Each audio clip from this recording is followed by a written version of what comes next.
This year's E3, one title I'm really looking forward to, and a couple of others. Right after these messages. Today's video has been brought to you by the generous patrons of The Games who make continued content on The Games possible. The Games patrons enjoy monthly giveaways like Steam gift cards, Star Citizen packages, and any game that you want giveaways. Please consider donating just $1 if in any way you enjoyed The Games content. Thank you.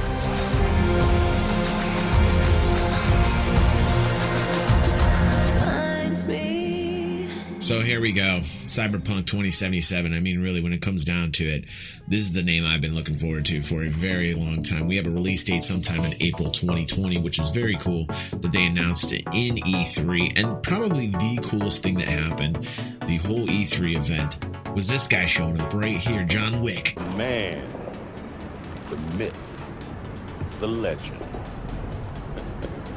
You're not very good at retiring. I'm working on it. I didn't know Keanu Reeves was going to be in the game. Did you guys? I mean, put that in the comments down below. This was a complete shocker to me, and that I thought it was really cool. He came out, super humble dude, and I thought it was really sincere. I mean, like, yeah, he was reading off the cards at some point, and yeah, I mean, it looks like he's been injected with so much rat poison that he has no facial expressions anymore. But the cool thing is that he takes the time out to do these types of E3 conventions. How many stars do you know that would do that type of thing? He was actually pretty laid back, and the fans loved him, and he showed his love back to the fans, and I thought that was a really cool thing for him to do. Excellent!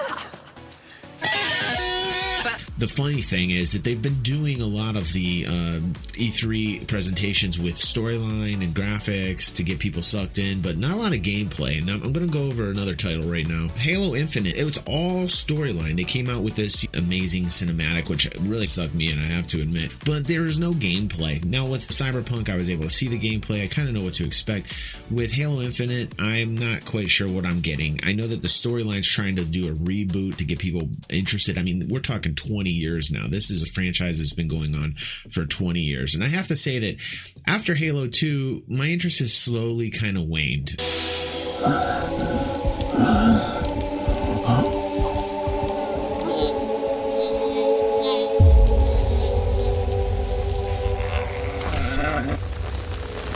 I miss you, Chief. So maybe it's smart for them to do a reboot, but I have to say that the gameplay can't look cartoony to me, because if they do that, like in the past versions of some Halo releases I've seen, if they do that, I'm not going to dig it. So they're going to definitely have to like step up the game. The story definitely got me hooked, so let's really follow it up with the gameplay. And if they can do that, great. I'm back in the game, and I will definitely be checking this title out and buying it and playing it and having a good time with it. Here's a very anticipated title, EA's release of Jedi Fallen Order, and I was actually looking kind of forward to this, feeling like it was going to kind of suck me back into the Star Wars universe, because it has been so very long. Listen, man, I'm not your friend. Don't fall asleep. After, Disney buying up Star Wars, I mean, personally, my interest has waned in Star Wars, which is sad. I was a huge Star Wars fanatic back in the day, and over the time, very similar to Halo, it seems like when big corporates get in these names, they just kind of continually downgrade and like Disney-fy things. That's kind of what I feel like with Jedi Fallen Order.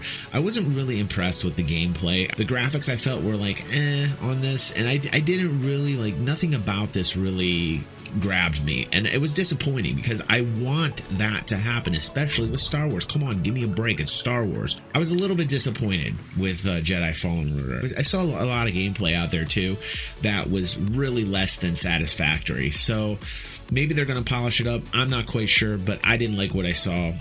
Sorry. So Borderlands 3, I've been a big Borderlands fan throughout the years. What? Did that guy just call me scared? Come here. Scared? You should be. Beat you with that gun. Don't call me scared, yo. Come on.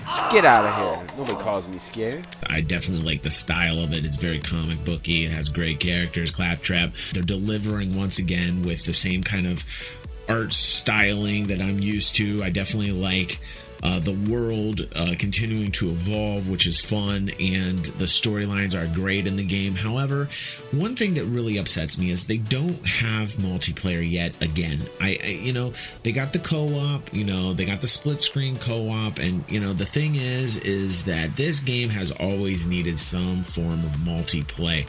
It needs the multiplayer. It would be so much more successful of a franchise if they just went balls deep and they just let this multiplayer roam with the title, and you would probably see the numbers triple for this particular title, and the amount of success that this game would have would be threefold. So I don't know why they continue to disappoint on that front, but I still dig it. Very old school gaming feel to it, and probably going to be one that I'm going to have on my radar and pick up. Now, I can't believe I'm saying this, but, this is a very anticipated title, Doom Eternal. And I've always been into Doom. Big time Doom fan here. Doom 8-bit. So much better than the ultra superior graphics that you get now. It's a Doom 8-bit. It's a Doom 8-bit. Now, what I saw out of E3, I'm not falling for the hype. The energy's there. Everything's there when 2016 reboot release came out. But I'm going to tell you right now what I didn't like. The actual gameplay. It was so disappointing. When I looked at this, it looked very cartoony. It didn't look like that old gritty kind of Doom reboot and the Dooms before it that I love so much. It kind of slided more into like a cartoony feel or a cartoony vibe where, the explosions were still there. But like, I think it's like within the movements, something having to do with the UI that they're using or even some of the effects that they're using, but it almost looked a little bit sliding back retro cartoony, and I thought to myself, like, that's not what Doom's about. Doom's about the grit, the blood, the violence. Like, I want to see it in all beautiful three-dimensional realism. I don't want to see like any type of weird UI, and I don't want to see like any type of cartoony, like, the movement on it even looked a little bit cartoony for me. Some of the colors that they're using on here looked a little bit cartoony. And that's fine if you're like a Borderlands or you're like more of a retro style kind of like purposely making it look like a comic book type game. But Doom's more like a real down and dirty physical knit and grit kind of game, and I needed more realism from it, and I didn't feel the realism on Doom Eternal. So I'm gonna have to say, disappointed. So Outer Worlds looked pretty neat. It kind of piqued my interest a little bit with the cinematics. I don't know, the gameplay looked a little kind of disconnected. It looked like physics were a little bit off. I'm not quite sure. I'll give it the benefit of the doubt. It's Obsidian. I just hope they don't pull Bethesda on this. I'm all into the sci-fi kind of spacey sims, and some people are saying it's like that Fallout New Vegas type of feel to it. And it's something I definitely will keep on my radar as well. And then you have Elden Ring, which was interesting. This one kind of flew past me. Didn't realize this title was out there. Miyazaki, pretty famous game producer. George R.R. Martin, who is also the writer of Game of Thrones. And I thought to myself, like, I wonder how involved R.R. Martin is into this storyline. Because if he is, this could be a lot of fun. And so this is something I will definitely be keeping tabs on, because I do want to see where they're going to go with this. The imagery, very amazing. It's only Miyazaki can do. I'm telling you right now, if you have that game styling that Miyazaki brings that you can see right here, and you've got that storytelling vibe with R.R. Martin in there, this one could just definitely surprise a lot of people. You might get my money. Come on.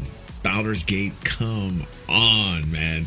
Yes. Huge fan. So I am definitely going to pick up this title. This was really interesting to me to see this. I was again shocked because I didn't realize this was in development. I had no idea this was coming on. So E3, for the most part this year for me, E3 was a pleasant surprise for me.